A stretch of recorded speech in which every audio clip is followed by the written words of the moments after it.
Hi, and welcome to Hemanti Ki Adaber. This week's Parshas are Acharei Kedoshim. And again, we're going to be going into the teachings of Rabbi Asher Freund, Zeichet Tzadik Livracha, to understand more about the place of Emunah in our lives. And Be'ez Hashem, through talking about it, we will strengthen our own Emunah. In the Parsha, Hashem tells Moshe Rabbeinu, Daber al b'nei Yisrael, v'amart aleihem ani Hashem Elokeichem. This is how Moshe Rabbeinu introduces a whole topic of how we should live our lives with holiness, the kinds of inappropriate connections that should not be made, how we need to guard ourselves from the worst kinds of averas. This is the introduction that HaKadosh Baruch Hu gives. Tell b'nei Yisrael, Ani Hashem Elokeichem. I am Hashem, your God. This is what HaKadosh Baruch Hu introduces it with. Why is it like that? So Rabbi Asher explains it like this: that if we don't have emunah, if we don't have faith in HaKadosh Baruch Hu and in His Torah, a person cannot guard themselves from even the worst possible averas, even the most base averas. If we don't have emunah in HaKadosh Baruch Hu, we cannot protect ourselves. A person could be learned. A person could be deeply understanding and even compassionate and have tremendously fine midos. But if he doesn't have faith in HaKadosh Baruch Hu, if he doesn't believe in HaKadosh Baruch Hu, and a Nisayan comes up to him, then he doesn't have the strength to withstand the Nisayan. And the only way that we can hold ourselves up against the Nisayan, great to see everybody coming in. It's great to see your faces. The only way a person can hold themselves up against the Nisayan is with emunah. This, he says, we don't need any proof for this. This is something that human experience testifies to the truth of this. Even good people who seem upright, but if they don't have faith, if they don't have a rock-solid faith within themselves, that HaKadosh Baruch Hu is with them and that HaKadosh Baruch Hu created the world and that everything only happens because of HaKadosh Baruch Hu, if we don't have that sense, that deep inside sense that it's all only the Ribono Shel Olam, then we could fall. Then we could fall. The Sfas Emes says that awareness of HaKadosh Baruch Hu, this living with an awareness of Hashem, has many, many levels. We could believe in Hashgacha Pratis in a kind of a general way, but feeling, until we feel it in our flesh, it has to go through many, many different layers. It's a bit like an onion. We often use the layer, the idea of an onion in life changes or in healing and all kinds of things like that. But also with emunah, there are many, many different levels until it penetrates and integrates in the deepest level. David the Nesiv Shalom says on Tehillim, he says there are three levels. He brings it down into three basic categories of emunah: emunas hamoach, emunas halev, ve'emunas ha'ivarim. Emunas hamoach means I believe. I have a cognitive emunah. I have a belief in my mind. I have an intellectual understanding of emunah. It's a level. It's already a level. It's an important level. Beyond that is emunas halev, when we feel a sense of emunah, where we feel in an emotional resonance with emunah, that it affects the way that we feel, that we feel calmer when we know that HaKadosh Baruch Hu is watching us, that it affects how we feel. And then there's emunas ha'ivarim, where this is what the Nesiv Shalom brings down about David HaMelech. David HaMelech was able to say, Kol atzmaisai tamarna Hashem micha moicha. David HaMelech was able to say, all my bones call out to you, HaKadosh Baruch Hu. David HaMelech had it ingrained so deeply that it was in his bones. So those are, again, levels of integration of emunah. And if we don't have at least a well-integrated level of emunah, then we don't have a way to save ourselves. Just a story that I just heard of Hashgacha Pratis, which always makes it that, it helps us integrate it. Every single story of emunah and a Hashgacha Pratis helps us integrate it even more. And I don't even remember the name of the hostage that told this story. Okay, one of the hostages, a woman. She had no access to the news, no access to anything. And her mother-in-law was constantly, hi, great to see people coming in. Hello, just hello to every face that comes in. Her mother-in-law was non-stop posting her name, protesting, trying to do everything that she could to try and get her daughter-in-law released. And at one particular point, she even set up, it was like, I think it was even for half a day, but she set up a protest outside the president's or the prime minister's office. And she decided she wanted to be there alone. She sat there with a Sefer Tehillim, saying Tehillim with a sign with her daughter-in-law's name. Okay. And again, it would have been helpful if I knew what the name was, but I didn't write it down when I heard the story. And so I don't have that name. So this hostage, there she is. And now she's been released, but at that point, there she was. And she said she had no access to any kind of news. She was never heard anything. And one day she would daven to Hashem constantly, asking Hashem to show him that he was there. And she said, Hashem, I believe in you, and show me that you're there. Show me a sign. She asked for a sign. Okay. And she asked for a sign that Hashem would show to her, and she would strengthen her belief based on Hashem showing a sign. Okay, we're not allowed to ask for signs, but we're definitely not going to judge somebody in such a situation. Okay, at a certain point, the captive decided that as a rare sign of, I don't know, just not even goodness, because they're not good, but as a sign of minimum humanity, he would give her a gift, and he let her watch the news for 5 minutes. And what did she see during those 5 minutes that she was allowed to see the news? She saw her mother-in-law sitting outside the prime minister's office with her name on a sign, sitting there saying to him, her captors have been telling her, no one cares about you, no one cares about you, no one's asking about you, everyone's forgotten about you. And here, for the 5 minutes that she's allowed to actually see something, she sees her mother-in-law sitting there, protesting, sitting there, davening away for her. Okay? Just to give us the chills and help us to realize that the stories are still going to come out. They're still coming out, still going to keep coming out of the Hashgacha Pratis and the incredible depth of how HaKadosh Baruch Hu sent people what they needed at every single time. And the reverse is also true. Whoever is taken, we know it's Hashgacha Pratis. There's no accident. There was a horrific crash years and years ago in somewhere in Lakewood. And Rav Moshe Feinstein at the time said, people are talking about the accident. He said, there's no accident. Whatever happens, it's Hashgacha Pratis. Whoever is taken and whoever is here, whatever we've gone through, whatever everybody's gone through, we have to know it's all Hashgacha Pratis. And when we can glimpse these little windows into the incredible mechanism of this world that HaKadosh Baruch Hu has created, and we can try and integrate the truth of everything being Hashgacha Pratis through these little, it's like the sun shining through a cloud, shining onto something, and then we get a little bit of an inkling. But everything is like that. Every cell in our body, every word that we say or don't say, what we see, what we hear, who we come into contact with, every single aspect of our lives. There is nothing that is free of Hashgacha Pratis and HaKadosh Baruch Hu. Everything. There's no place empty of him.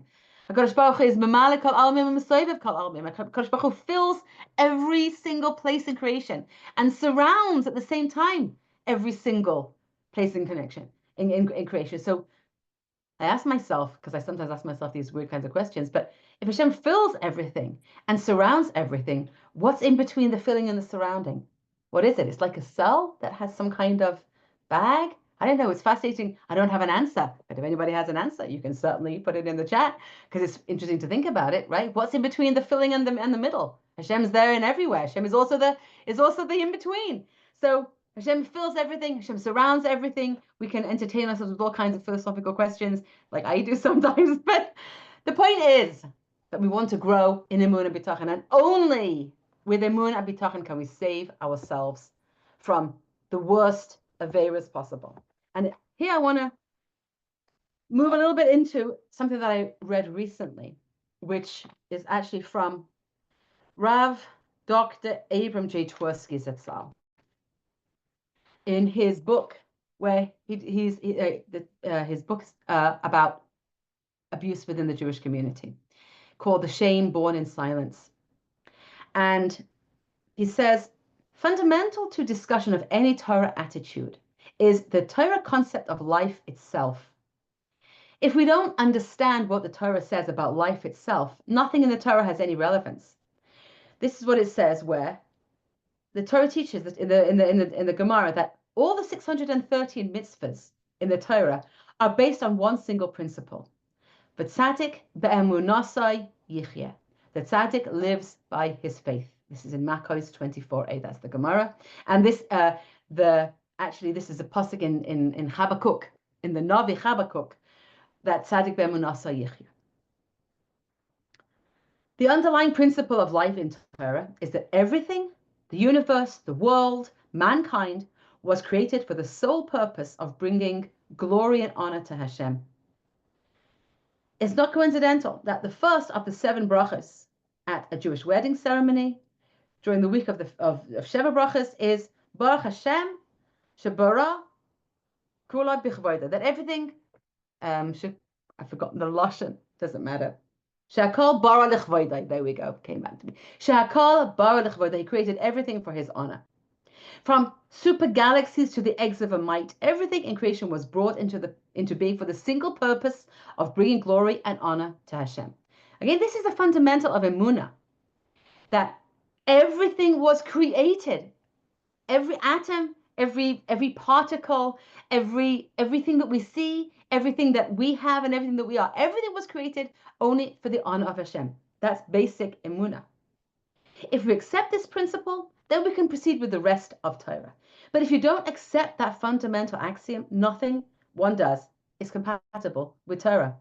Even if one were to be in technical compliance with the mitzvahs. For example, he says, if one were to observe the mitzvahs because one recognizes them as fair and just, as protectors of human life, or as constituting an ideal social contract, rather than because they are divinely ordained, one is not observing Torah, but rather following the dictates of one's mind. This basic tenet is expressed in many different ways. In the Shema that we say, Kabbalas al Malchus Shema, and we say Shema in the morning, and we say Shema in the evening, we say Shema before we go to sleep.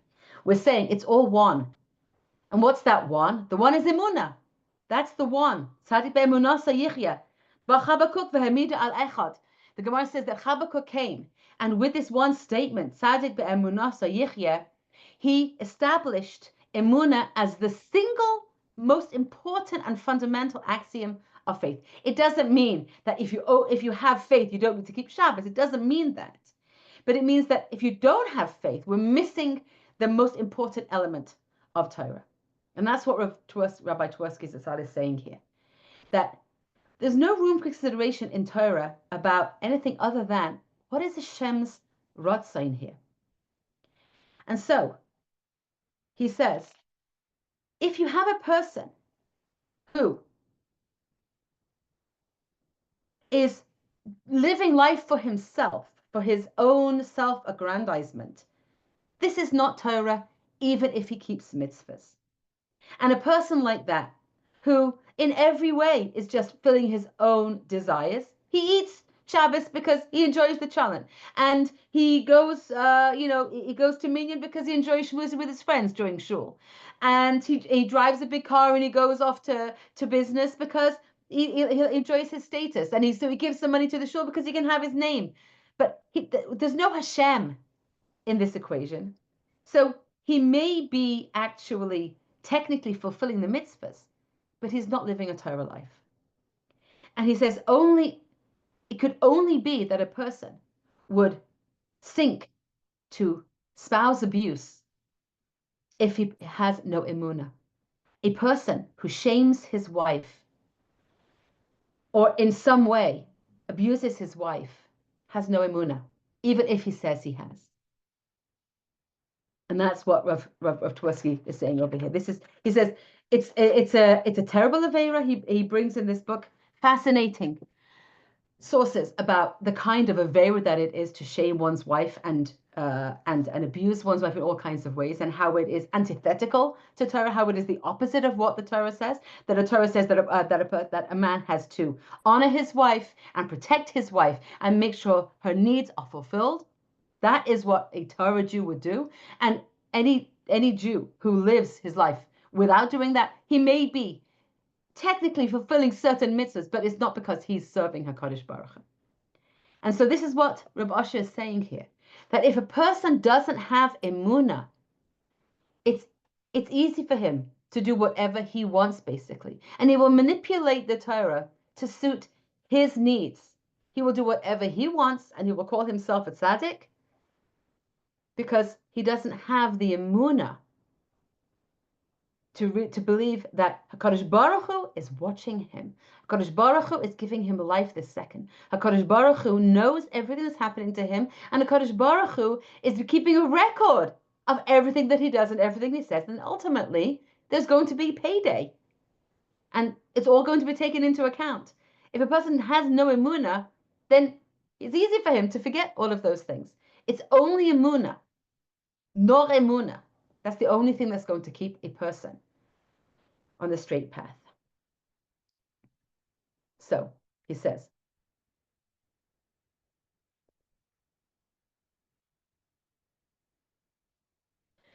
when a person has a difficult nisayon, which would probably be from the inside, meaning he has an inner drive to do something that he really wants, or other people are around him and possibly tempting him or egging him on, and he doesn't have a way to, he doesn't have the personal strength to stand up to it, then there is almost no way that a person could withstand it if he doesn't have a deep, enduring emunah and bitachon.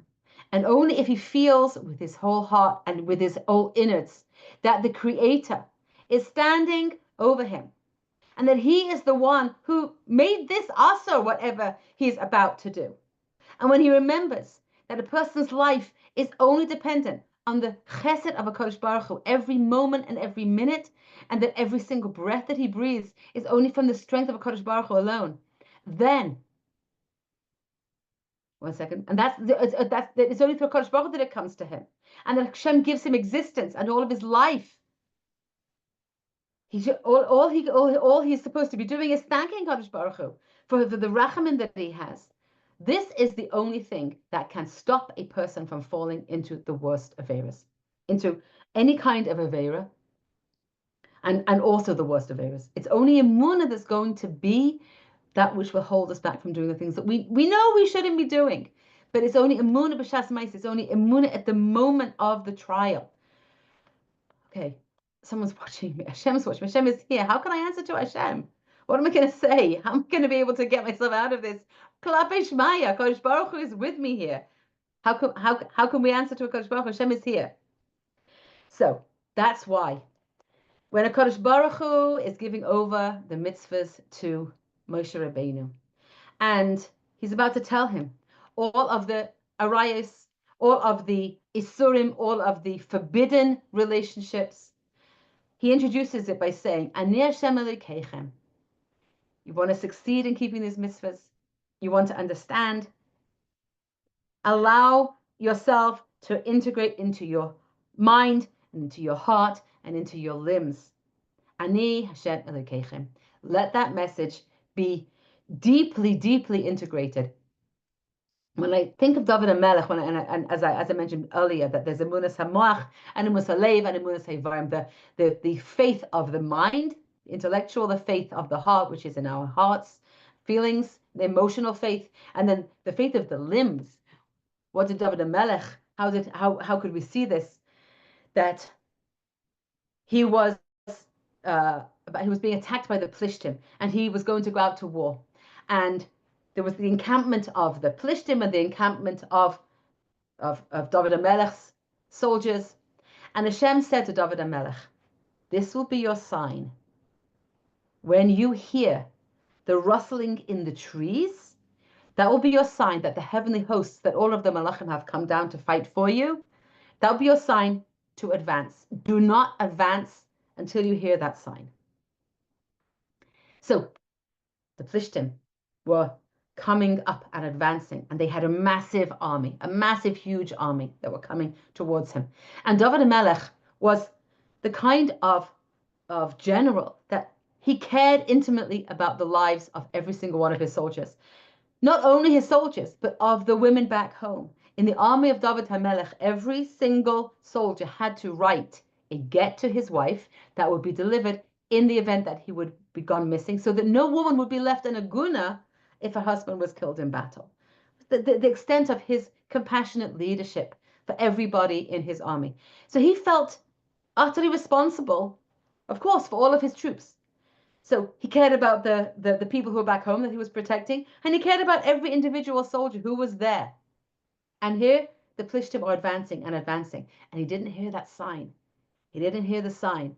There's tremendous pressure upon him. The fear of his army, the fear for his army, the fear for his nation. And here he sees this army coming up. The physical reality was right there. Okay, David HaMelech, his faith was so profound, and not only within himself, but he was able to give out his faith to all of the army with him and his generals who had faith in him, and they wouldn't move without the word being given by David HaMelech. And he didn't give everybody had been told that when the king gives the message, that's when everybody will go. And they saw the army advancing closer to them. And whoever is coming with that, the energy of movement towards them, they have an advantage than those who are just starting up. It seems clear and obvious that those who are pounding, coming down upon them, it seems that they would have an advantage in the war. And that's what it appears, except that David hadn't given the word yet. And they were almost upon them when David heard this massive rustling in the trees, and the heavenly host of angels were coming down to fight for them. David gave the sign, his army went forward, and the whole host of heavenly malachim came and wiped out the army on his behalf. Whenever I think of David in that position, I think that's emunas ha'ivarim, that he had the fortitude and the sense of trust so deeply within his bones that he could resonate such a trust and such an authority that the entire army weren't falling apart, right? They were able to look at David HaMelech, and his faith was able to imbue them with faith, that they were able to follow along with him. And only when he gave the word, they were confident and ready to go. They weren't shaking basket cases because they'd been witnessing and thinking that they were going to be destroyed any second. But with the confidence that David HaMelech gave them through his faith in Hashem, in his bones, he was able to give that over to his men. This is emunas ha'ivarim, as the Nesiv Shalom explains. This is the emunah within the limbs that we can, be'ezah Hashem, we can gain if we keep if we keep on speaking about it, and if we keep on thinking about it, and if we keep on realizing that emunah is the key, that it's all standing on emunah, and that no matter what mitzvah we're doing, it's all emunah. Everything is emunah. Kol mitzvah sech emunah. David HaMelech says in Tehillim, all your mitzvahs are emunah. The whole Torah is emunah. Everything is about emunah. But specifically when it comes to things that are hard, specifically when it comes to arayos, where HaKadosh Baruch Hu put such a strong yetzer hara in the world. So HaKadosh Baruch Hu gave us the antidote. What's the antidote? Ani Hashem Elokeichem. Only if you hold on and if you integrate and if you never stop integrating emunah in yourself, then you have a chance of creating a resilience And we can, even if we've successfully navigated Yetzer Hara once, we cannot trust that it's going to happen again. We have to keep on and never end the battle of integrating Emunah ever more deeply. Even before we start learning about these mitzvahs, the Isurim, and the punishments that come with these various forbidden relationships, we have to remember and repeat over and over again that Ani Hashem Elokeichem, only strong emunah that is entrenched deeply within each person, only that has the strength to save us. It says, Ushmartem es mishmarsai, levilti asais michukais hato'evos asher nasu lifnechem, v'loi tit'amu bahem Ani Hashem Elokeichem. Says, and you shall guard my guardings, not to do mechukais hato'evos, the legal to'evos, the legal abominations that are done before you, and you should not become matame in them. I am your God. And here we see something else, and this is Rav Asher writing. Okay, this is something that he said probably 30 years ago, when the kind of science fiction that we're living in society today was literally, they would have thought it was science fiction, even though it's the reality that we see around us today. He says that the nations would actually legalize abominations, and that's a stage in taking the Yetzer Hara to another level. The humble human recognizes, I have positive urges. I want to do things that are good. I may have negative urges within me as well, and that's the way HaKadosh Baruch Hu has created me. But I don't want to give in to my negative urges. I recognize that they're part of me, and that the way HaKadosh Baruch Hu has created me, I'm not going to feel shame at the way that I'm created, because HaKadosh Baruch Hu made me this way. I'm going to embrace my whole self as a holy person. I'm going to use the negative urges that I have to turn them towards HaKadosh Baruch Hu. Okay, that's the way the Torah wants us to live. What do the Goyim do? The Goyim recognize their urges, and they say, oh, we're going to make them legal. Let's legalize everything. Let's just make everything into law. Let's just, all the deepest negative desires that we have, let's make them into the law so that everybody can do them. And he says, Reb Asher says that he says, we're in times now where they make left right and they make right left, and everybody is making new laws. He said there in his time they were talking about civil marriage. Okay, that was the worst that they were coming up with then, was civil marriage. Okay, again, the kind of science fiction that's going on around in our generation is a whole new level of everything.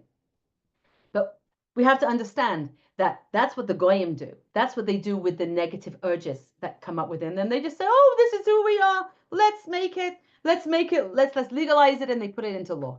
Let's not be tricked. Let's realize that there are positive ways to use every urge that HaKadosh Baruch Hu has given us. That's what the Baal Shem Tov said. Ein ra yer ben shamayim. There's nothing evil that comes down from Shamayim, but we have a Torah, and the Torah shows us how to use every aspect of who we are, how to elevate it, how to create a bond with the HaKadosh Baruch Hu through it, rather than celebrating our clay feet. We recognize that we have all kinds of urges. We want to eat all kinds of things. We do. It's not so healthy for us. HaKadosh Baruch Hu wants us to be healthy, so we're not proud of the fact that we may want to eat things that are not good for us, but we may indulge every now and again. As long as it's not also, then we're going to try. But what Hashem wants us to do is recognize Hashem has made us with certain Yetzer Hara. Hashem wants us to invoke our emunah and deepen our emunah, so that we will, be'ez Hashem, be able to combat the Yetzer Hara. Hashem says, I created the Yetzer Hara, and I created the Torah as a tavern. I created the Torah, the Torah of emunah, be'etzem, as the Gra says, that the entire Torah is one mitzvah. The mitzvahs of the Torah is emunah. That's the Torah, is the mitzvah of emunah b'tachon. We have a mitzvah of emunah b'tachon, and so all the mitzvahs that come up in the Torah, it's in order to give us the emunah that every mitzvah that we fulfill, we are creating a deeper emunah within ourselves. Even if, well, this will end, and anybody that wants to add anything or share anything, we open the floor to anybody who wants to. Even if we do a mitzvah, or we don't do an Aveira by ourselves, in the privacy of our own room, and no one else will see, nobody else will know whether we did this mitzvah or we didn't do that Aveira. We are making a Kiddush Hashem for ourselves.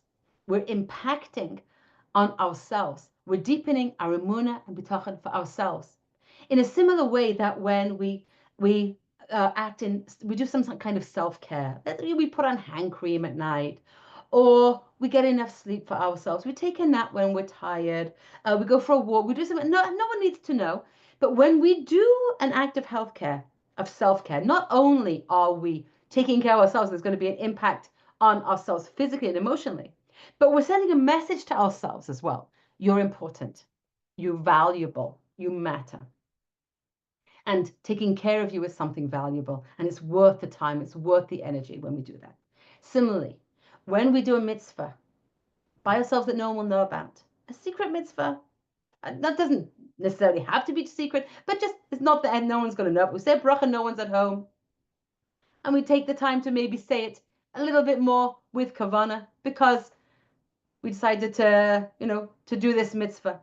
Or if no one is around and no one knows, but we know that we don't do an Aveira, even though no one's going to know, no one's ever going to know about it, but we didn't say Lashon Hara and no one knew, no one's ever going to know, but we decided not to say something. No one will know. When we do it within ourselves, we are creating a Kiddush Hashem within ourselves. We are showing ourselves, I believe in Hashem, even if no one sees, even if no one knows. I'm deepening my awareness of HaKadosh Baruch Hu knowing, HaKadosh Baruch Hu watching, HaKadosh Baruch Hu with me in my struggle and in my choices. And that sends a very deep message to ourselves. I believe in Hashem. I'm living my belief. And with every single mitzvah we do, we're doing that. We're making Kiddush Hashem within ourselves. We're deepening our awareness that Hashem is with me and Hashem is watching me.